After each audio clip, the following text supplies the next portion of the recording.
এই গরমে আপনারা দোকান থেকে তো অনেক রকমই আইসক্রিম কিনে খেয়েছেন। আজকে আমি আপনাদেরকে বাড়িতেই খুব সুন্দর একটা তরমুজ দিয়ে আইসক্রিমের রেসিপি শেয়ার করব। আশা করছি আপনাদেরকে এই তরমুজের আইসক্রিমের রেসিপি খুবই ভালো লাগবে। আর আপনারা দেখছেন স্পাইসি কুকিং। তরমুজের আইসক্রিম বানানোর জন্য প্রথমে একটা আমি বড় সাইজের তরমুজ নিয়ে নিয়েছি। এই তরমুজটাকে প্রথমে আমি মিডিল থেকে কেটে নিচ্ছি।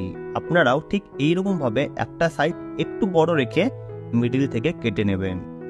এরপর ঠিক এইরকমভাবে আস্তে আস্তে আপনারা একটা গোল আকারের শেপে কেটে নেবেন।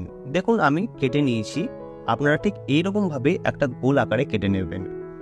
এরপর একটা চাকুর সাহায্যে এইরকমভাবে যেরকমভাবে আমি আপনাদেরকে দেখাচ্ছি এইরকমভাবে আস্তে আস্তে এই তরমুজের যে ভিতরে প্লামটা আছে সেটা আস্তে আস্তে কেটে বার করে নেবেন। দেখুন আমি আপনাদেরকে আস্তে আস্তে করে দেখাচ্ছি।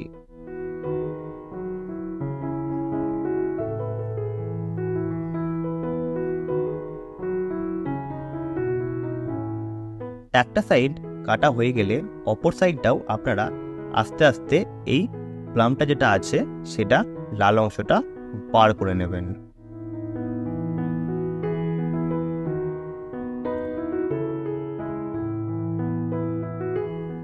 দেখুন কত সুন্দর এটা বেরিয়ে আসলো।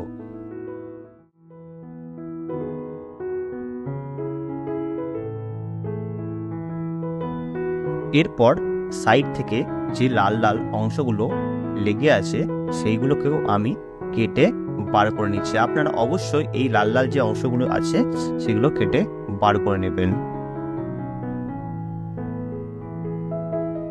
এরপর আমি তরমুজটাকে ভালোভাবে ঠিক ছোট ছোট সাইজে কেটে নিচ্ছি, কারণ ছোট ছোট সাইজে কাটলে খুব সুন্দর এটা মিক্সিতে গ্রাইন্ড হবে। আমি সবগুলোকেই একে একে কেটে নিয়েছি। এরপর একটা মিক্সি নিয়ে নিয়েছি, সেই মিক্সির মধ্যে আমি তরমুজগুলো দিয়ে দিচ্ছি।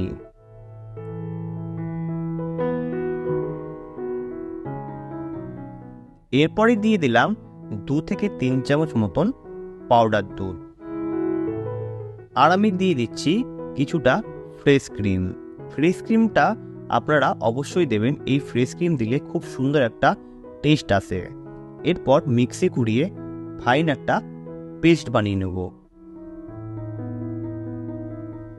ঠিক এইরকম আপনারা পেস্টটা বানিয়ে নেবেন। এরপর একটা আমি স্টিলের প্লেট নিয়ে নিয়েছি, সেই স্টিলের প্লেটের উপরে আমি তরমুজটা আপাতত রাখলাম। আর এইখানে আমাদের একটা প্লাস্টিক লাগবে, আপনারা অবশ্যই ঠিক এইরকম একটা প্লাস্টিক নিয়ে নেবেন। প্লাস্টিকের পর যে খোসাটা আছে তরমুজের সেই খোসাটা ভিতরে ঢুকিয়ে দেবেন। এরপর ভালোভাবে এইরকমভাবে আপনারা করে নেবেন, যাতে আমরা যখন এই তরমুজের খোসার মধ্যে যখন যে পেস্টটা বানালাম যখন ঢালবো তখন যেন কোনো রকম লিকেজ না হয়। এরপর আমি কয়েকটা কাঠি দিয়ে দেবো, কাঠিগুলোকে আমি এই তরমুজের মধ্যে আস্তে আস্তে ঢুকিয়ে দেবো। এখানে আমরা 4টে মতন আইসক্রিম বানাবো, সেই জন্য 4টে মতন কাঠি ঠিক এইরকম মিডিল বরাবর আমরা ঢুকিয়ে দিচ্ছি।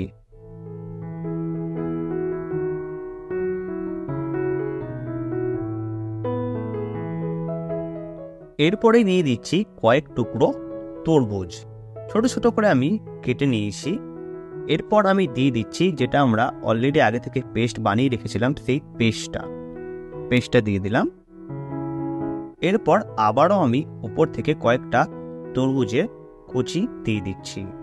দেওয়ার পর আমি আবার উপর থেকে পেস্টটা দিয়ে দিলাম।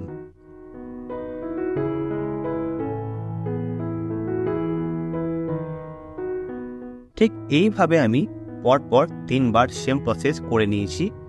এই যে মিশ্রণটা আমরা বানালাম এটাকে আমি 12 ঘন্টার জন্য ফ্রিজে ঠান্ডা করার জন্য রেখে দেব। আপনারা অবশ্যই ফ্রিজে মিনিমাম 12 ঘন্টা মতন ঢাকা দিয়ে রেখে দেবেন। ঠিক 12 ঘন্টা পর দেখুন কত সুন্দর আমাদের এই আইসক্রিমটা কিন্তু জমে গেছে। দেখুন কত সুন্দর দেখতে হয়েছে আর কত সুন্দর পারফেক্টলি কিন্তু জমে গেছে। এরপর একটা চাকুর সাহায্যে এক এক করে আইসক্রিমের শেপ দিয়ে আপনারা কেটে নেবেন।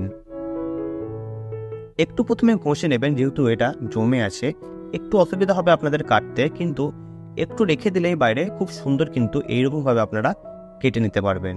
দেখুন কত সুন্দর দেখতে লাগছে আর কত সুন্দর জমে গেছে। এক এক করে কেটে নিলেই আপনাদের কিন্তু এই তরমুজের আইসক্রিমের রেসিপি কমপ্লিট হয়ে যাবে। আমাদের এই তরমুজের আইসক্রিমের রেসিপি আপনাদেরকে কেমন লাগলো অবশ্যই আপনারা কমেন্ট করে জানাবেন, আর ভালো লাগলে সাবস্ক্রাইব করে আমাদের পাশে থাকবেন। আরও নতুন নতুন ভিডিও এই চ্যানেলে আসতে চলেছে, আপনারা অবশ্যই ফলো রাখবেন। ভালো থাকবেন, সুস্থ থাকবেন।